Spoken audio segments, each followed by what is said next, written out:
So one of the really handy features that you have available in Salto is the ability to compare profiles and permission sets within an organization as well.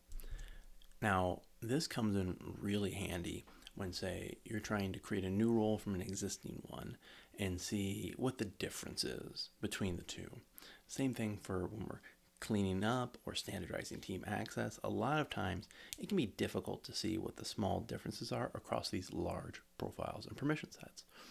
So let's have a look at what Salto can do in these situations. So you'll see here, I've already narrowed down to the marketing profile, which is one of them that I want to compare. So if I click on this, again, I'm going to see the marketing profile and all of its permissions, but I have access to this menu here that'll let me compare with another instance. So if I click on that, I now get to select another profile from the org and compare the two.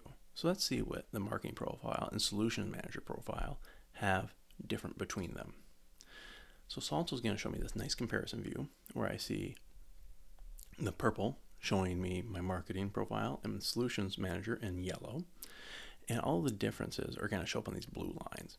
I can also click through them quickly to get visibility into what's different. So I see here the new tier custom field has an access difference. This is on the account object. And let's say perhaps I want to scroll down and look at which objects have differences on them. If I have a blue line, that means there's a difference within this entry. So open that up and I'll see that the DP adapters field that I've also been working on recently has a difference between the two. So I can quickly, using this tool, understand the 18 differences that I have between these profiles, as opposed to setting them side by side, perhaps in an Excel spreadsheet and going through it line by line. So very, very handy to achieve what we're trying to get done very quickly.